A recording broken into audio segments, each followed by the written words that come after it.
ngayon si Aaron Peña at Aaron. Huwag ka naman sal. Ang pinakadahilan, bakit natin dapat tulungan si Tatay Ping? Bilang kasamahan natin sa pag-vlog, ano bang masasabi mo sa kanya? Actually, Sen, kasi si Tatay Ping, siya yung nag-guide sa amin eh. Lalo na pag yung mga pangaral, kung ano yung dapat gawin o hindi. Doon kasi nakita rin namin yung buhay niya, na nakikita na lang siya doon sa kuya niya, kasama niya yung nanay niya na 95 years old.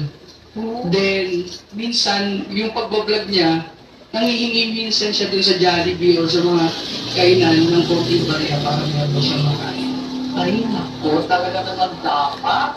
Naku, Tatay Ping, ikaw naman, sa edad mong yan, bakit nahihilig ka pa sa vlogging? Ano yung binablog mo? Yung binablog ko po, ayun, sa doktor, sa simbahan, at ang sa yun, binablog ko rin. Tapos, isang masaya sa kanyang mga, alam ko na titrending sa yung view ko, biglang nanonood sa akin, yun ang binablog ko. Nakuha kong pera at okay na po yun. Hindi mo ako pinababayaan ng ating Panginoon Diyos. Talaga nasisiyahan kayo sa pag-vlog, ha? At Aaron, ano naman ang message mo kay Tatay Ping?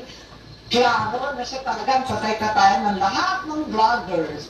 So, message ko lang sa kanya, Sen, huwag siyang sumuko, nandito lang naman kami sa tabi niya. Kung may problema, lagi naman nandito kami para umalalay sa kanya. Itong si Tatay Ping, nag-vlog pa sa Baby Malacanang. Maraming salamat. Ito ang konting tulong mula sa amin dito sa At The Moment with Amy Automatic Tulong Machine.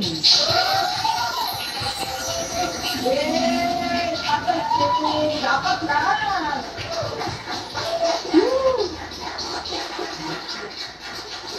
Magkakalooban ka namin ng Vlogger Showcase. Isang sakong bigas at groceries. Ano ba ito?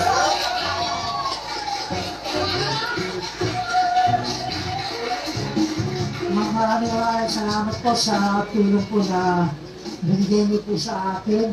At bibigay ko po yun sa pamilya ko para masiyang masiyang po sila. Malaking tulong na po sa akin yun.